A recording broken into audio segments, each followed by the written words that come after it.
العالمين والصلاة والسلام على سيد الأنبياء والمرسلين وعلى آله وأصحابه وأزواجه وذرياته وأهل بيته أجمعين. أما بعد، فقد قال النبي صلى الله تعالى عليه وسلم: ما من أيام أحب إلى الله تعالى أن يتعبد له من عشر ذي الحجة تعدل صيام كل يوم منها بصيام صلاة وقيام كل ليلة منها بقيام ليلة القدر، لا سيما صوم عرفة التي قال فيها عليه الصلاة والسلام: صيام يوم عرفة أحتسب على الله أن يكفر السنة التي قبله والسنة التي بعده، أو كما قال عليه الصلاة والسلام.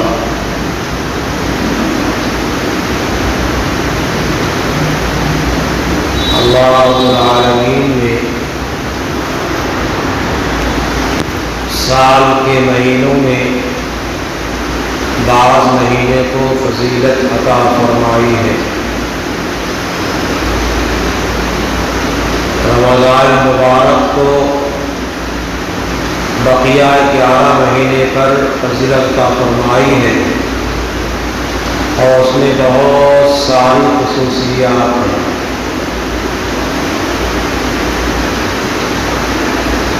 ایک تو یہی ہے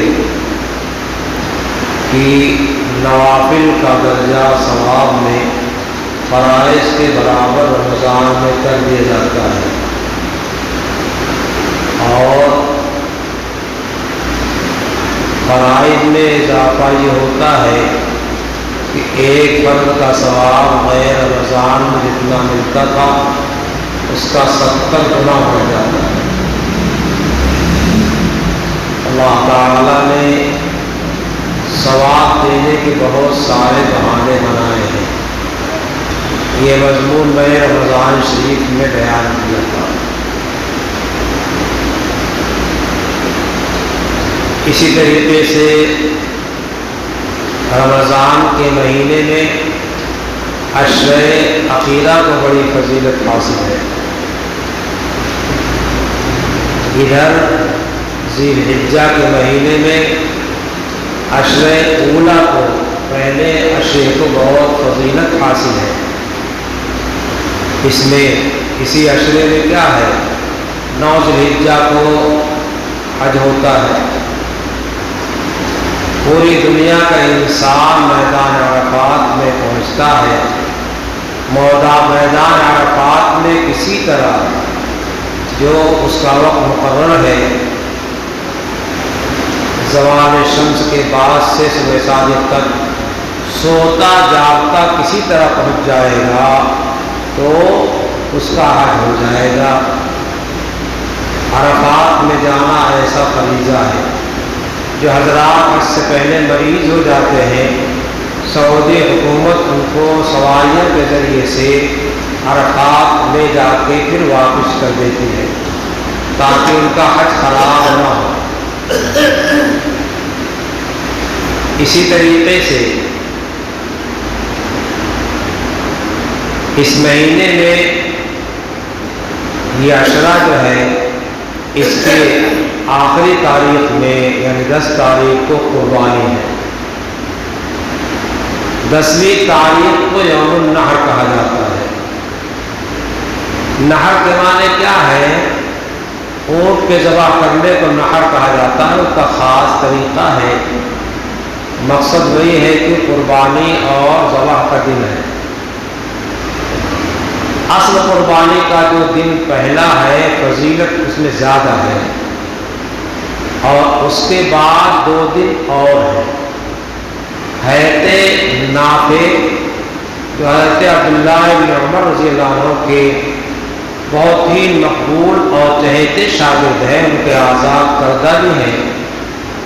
انہوں نے عبداللہ بن عمر سے نقل کیا ہے: الاضحیٰ یومان بعد یوم النحر، 10ویں تاریخ کے بعد قربانی 2 دن اور ہے.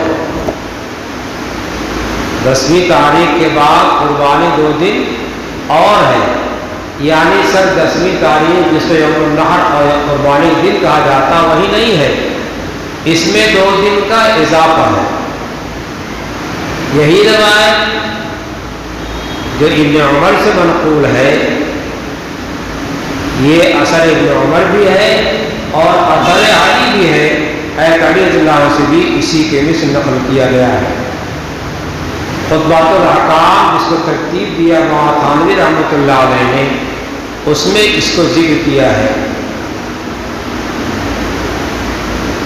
اب اس میں تھوڑی سی زیادتی ہو رہی ہے کہ حضرت علی ابن عمر جو بہت بڑے درجے کے دونوں حضرات عالم ہیں، عبداللہ ابن عمر بہت زبردست حدیث کے ماہر ہیں، حضرت علی مرتضیٰ جو ہے ان کو تو باب العلم کہا ہی جاتا تھا، حضرت علی علم کا دروازہ ہے، اور ان کے ذریعے سے کوفے میں بہت علم پھیلا، کوفہ دارالحکومت تھا، اور وہاں عبداللہ مسعود کو بلایا انہوں نے، ان کے ذریعے سے بہت علم پھیلا۔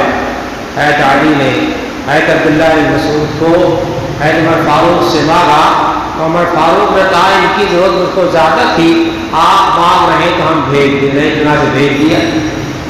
اسی طریقے سے کوفے کو جہاں امام ابو حنیفہ کا وطن ہے اسے دارالعلم کہا جاتا ہے، علی باب العلم ہے اور کوفہ دارالعلم ہے۔ علی سے یہ مسئلہ جو منقول ہے ظاہر ہے، کبھی کوئی صحابی حدیث کے بارے میں جھوٹا ثابت نہیں ہے، پورے روایات حدیث میں کوئی محدث یہ نہیں کہہ سکتا کہ فلاں حدیث کے بارے میں فلاں صحابی نے جھوٹ بولا ہے۔ یہ حضرات جو ہیں یہ نبی کریم صلی اللہ علیہ وسلم کے علوم کے ناقل ہیں، اس واسطے امت کا جو فیصلہ ہے، عبداللہ بن عمر کا جو فیصلہ ہے، علی مرتضیٰ کا جو فیصلہ ہے، جو باب العلم ہے اور دارالعلم کے ذریعے سے کوفہ میں علم پھیلا ہے، انہوں نے قربانی کا 3 دن بیان کیا ہے۔ اس لیے کچھ لوگ کہہ رہے ہیں 4تھا دن ہے۔ اس کے پہلے کئی سالوں پہلے بقرعید کی شب میں جو ہے مسجدوں میں پرچے پھینکے جاتے تھے کہ قربانی کے 4 دن ہیں۔ اس میں جمعہ پڑھاتا تھا، جمعے کے پہلے بیان بھی کرتا تھا، تو میں نے کہا بھائی چوری سے پرچہ بھیجنے کی کیا ضرورت ہے، آؤ تبادلہ خیال کر لو، ایک فیصلہ کر لو، تبادلہ خیال کر لو، روایات پیش کر لو، فیصلہ کر لو۔ یہ چوری سے پرچے پھینک کر کے جو ہے امت میں انتشار پیدا کرنا اچھا نہیں ہے۔ اس کے بعد سے وہ پرچے بند ہو گئے۔ 3 دن تک متفق علیہ ہے، 4تھے میں اختلاف ہے۔ آپ خود سوچئے کہ احتیاط کس میں ہے، چھوڑیے ساری بحث چھوڑ دیجئے، احتیاط کس میں ہے۔ 4تھے دن میں دو طرح کے لوگ ہو گئے، کچھ لوگ کہتے 4تھے دن کر سکتے، کچھ لوگ نہیں کر سکتے، لیکن زبردستی 4تھے دن تو آ کر روکنا یہ کیا ہے؟ تو بہتر یہی ہے جس میں احتیاط ہے کہ 3 دن پہ عمل کر لینے میں سارے حضرات کو دن قربانی ہو جائے گی، اور 4تھے دن کرنے میں جو ہے وہ بات نہیں ہے، تو چھوڑو 4تھا دن۔ اسی طریقے سے مجھے بعض جگہوں متعلق معلوم ہوا، نام بنام معلوم ہوا، 9ویں ذوالحجہ کو آپ کے اسی اعظم گڑھ کے بعض دیہات میں سعودی کی قربانی کی گئی۔ وہاں 10ویں تاریخ ہو چکی ہے، جیسے وہاں آج 8 ہے، ہمارے وہاں کیا ہے، آج 8 ہے نا، آج 8 ہے، ہمارے یہاں 7 ہے، تو وہاں ہمارے یہاں جس دن 10 ہو 9 ہو پھر کیا 10 ہو جائے گی۔ اس کے لحاظ سے بعض لوگوں کو قربانی کر دیا۔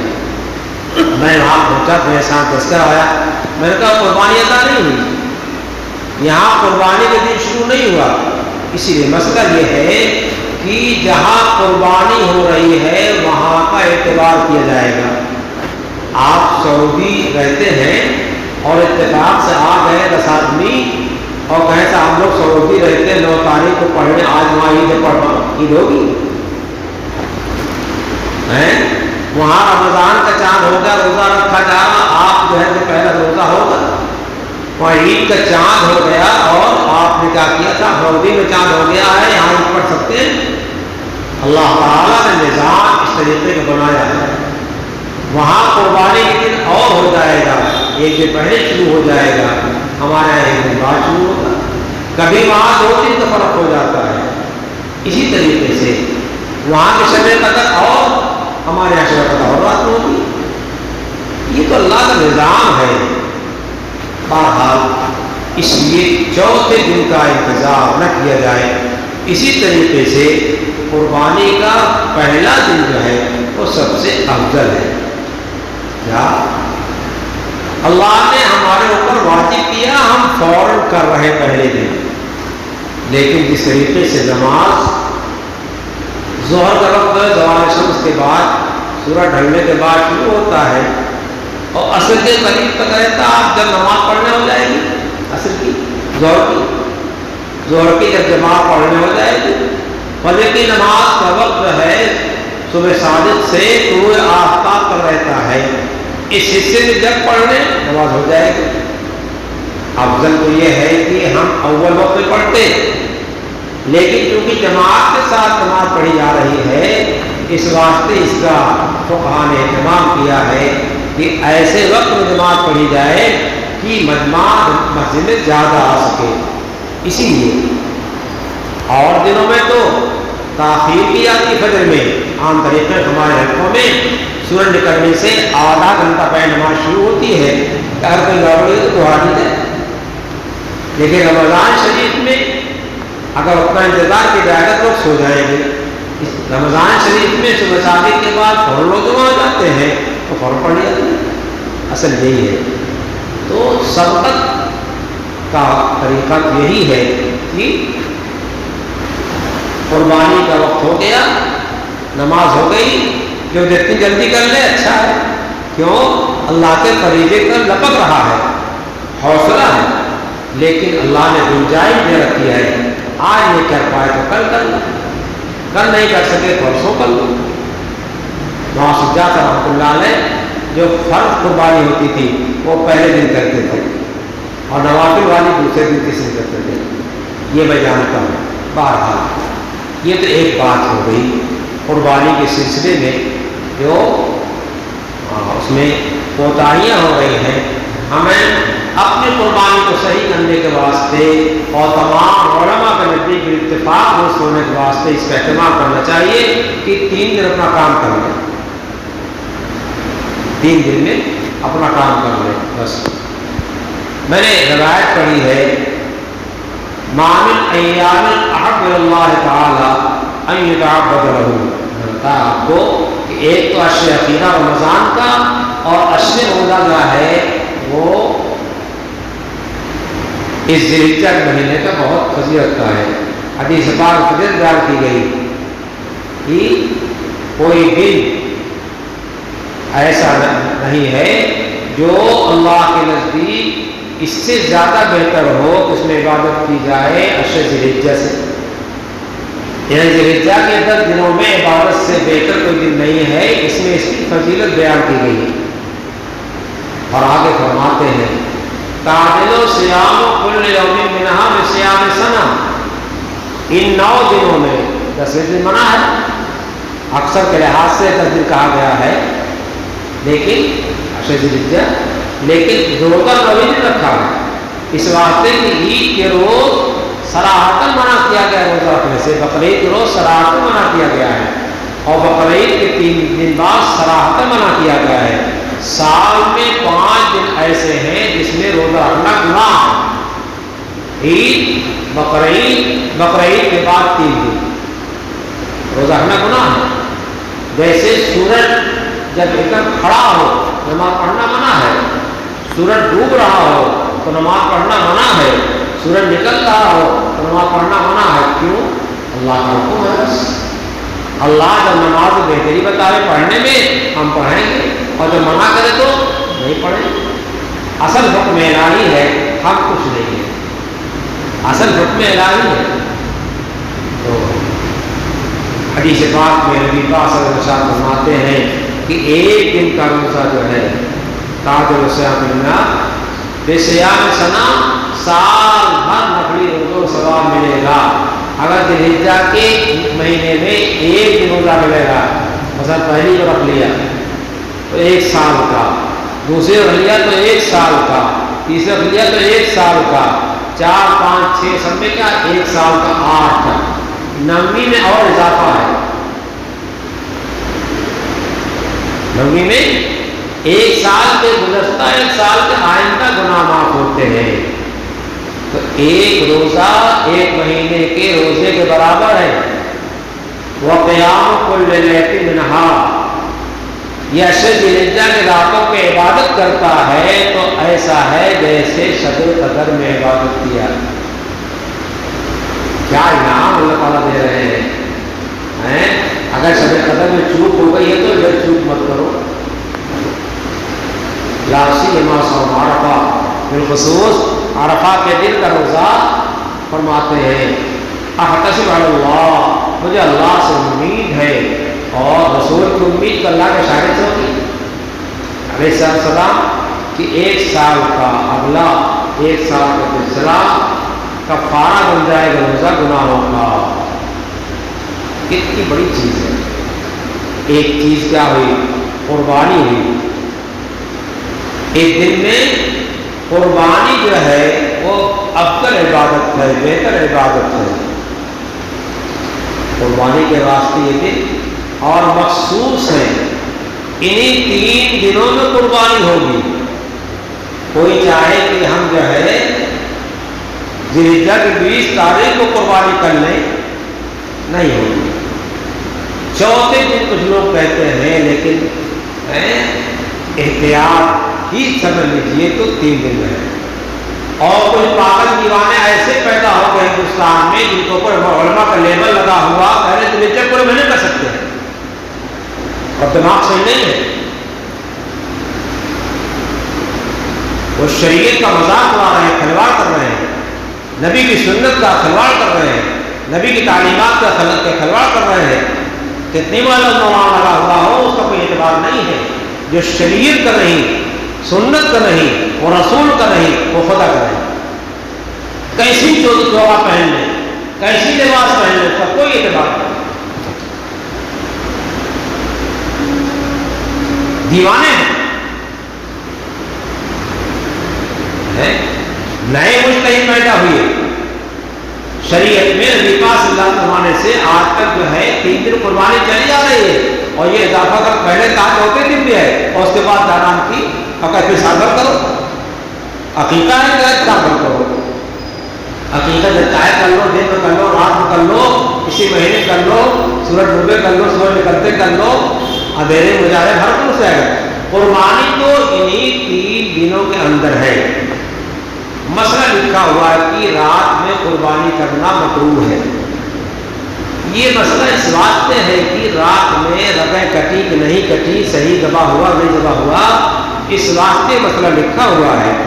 آج ہمارے پاس لائٹوں اور روشنی کا ایسا انتظام ہے کہ ہر چیز ظاہر واضح نظر آ رہی ہے. آدمی ہماری اس لائٹ میں سوئی تلاش کر لے. تو اگر ایسا اجالا ہے کہ کوئی شبہ نہیں ہوتا تو رات میں جو کراہت لکھی ہے وہ کراہت نہیں ہوتی. نہیں، وہ کراہت نہیں ہے. ایک قربانی کیا ہے؟ حدیث پاک میں آتا ہے نبی پاک صلی اللہ علیہ وسلم لوگوں نے پوچھا ما هذه الضاحیہ یا رسول اللہ، اے اللہ کے رسول یہ قربانیاں کیا ہیں؟ قربانی کیا ہے؟ آپ نے ارشاد فرمایا سنت ابیکم ابراہیم، تمہارے باپ ابراہیم علیہ السلام کی سنت ہے. سنت کے معنی کیا ہے؟ اسلامی طریقہ. اور طریقۃ المسلوک تو پھر دین کا راستہ جس پہ چلا جاتا ہے. اب اس میں پورے احکام آ گئے. اور طریقۃ المسلوک تو پھر دین سب آتا ہے. تو یہ سنت سے مراد نسبت کے ساتھ قربانی فرض واجب نہیں ہے، نہیں، پورا دین سنت ہے، پورا دین سنت نبی بھی ہے، فرض بھی ہے، واجب بھی ہے، سنت بھی ہے، مستحب بھی، سب آ جائے گا، جائز بھی ہے، لیکن استحباب تک رہنا چاہیے۔ کوئی جائز کام کیا تو جائز ہے، جائز ہے کا مطلب گناہ نہیں ملے گا، ثواب تو مستحب تک ہے۔ اسی بات نے کہا کہ بس مستحب تک رہ جاؤ، اس کے آگے نہ جاؤ، اس لیے کہ مستحب سے گرے گا تو جائز میں جائے گا، اور جائز سے گرے گا تو خلاف اولا میں چلا جائے گا، محروم چلا جائے گا، تو مستحب پر رہو۔ ابراہیم علیہ السلام ایت نبی پاک صلی اللہ علیہ وسلم کے اوپر کے دادا ہیں، ہے نا، باپ ہے، اس واسطے سنت ابی ابراہیم کہا گیا ہے، عرب کے باپ ہے۔ کیوں؟ اسماعیل علیہ السلام سے جو خاندان چلا وہ ابراہیم علیہ السلام کو اولاد ہے۔ باپ ایک چیز یہ ہوئی قربانی، اور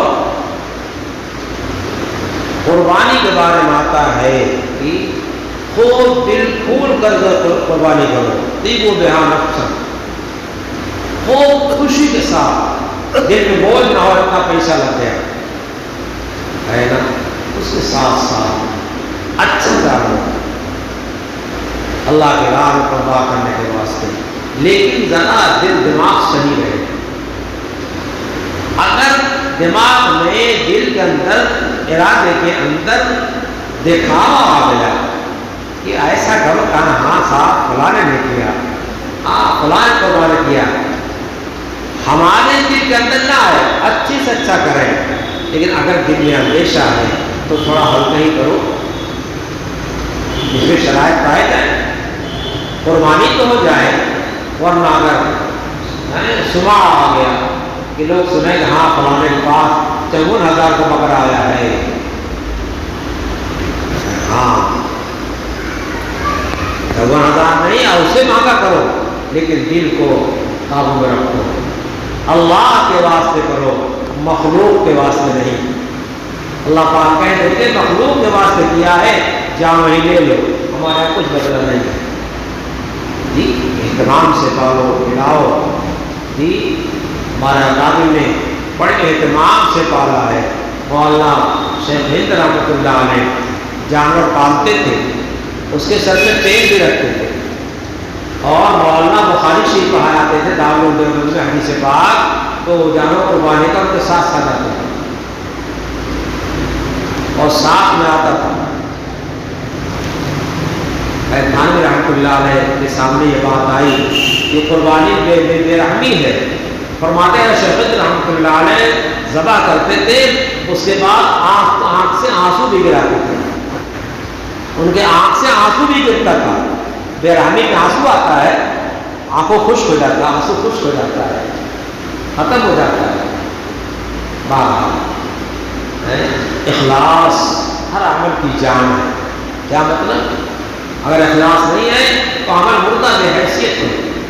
اس لیے اپنے دلوں کے نگرانی، نماز میں بھی، زکوٰۃ میں بھی، روزے میں بھی، حج میں بھی، قربانی میں بھی، اور صدقہ خیرات کسی دے رہے ہیں اس میں سب میں کیا کرو؟ للہ فی اللہ کرو، قوم کو دکھانے کے واسطے نہیں۔ میں یرائی رائنا بھی، کوئی ریاکاری کرے گا اللہ دکھا دے گا، مشہور کر دے گا، لیکن کوئی ثواب ملنے والا نہیں ہے۔ یہ قربانی بہت ہی پسندیدہ عمل ہے، اور ہر امت میں جو ہے قربانی جو ہے ہوتی چلی آئی ہے، امت قربانی کرتی چلی آئی ہے۔ آدم علیہ السلام کے زمانے سے قربانی شروع ہوئی ہے، اور اس وقت سے آج تک چلی آ رہی ہے، اور صرف ہمارے یہاں نہیں اور لوگوں کے یہاں بھی انداز بدلا ہوا ہے۔ اسی طریقے سے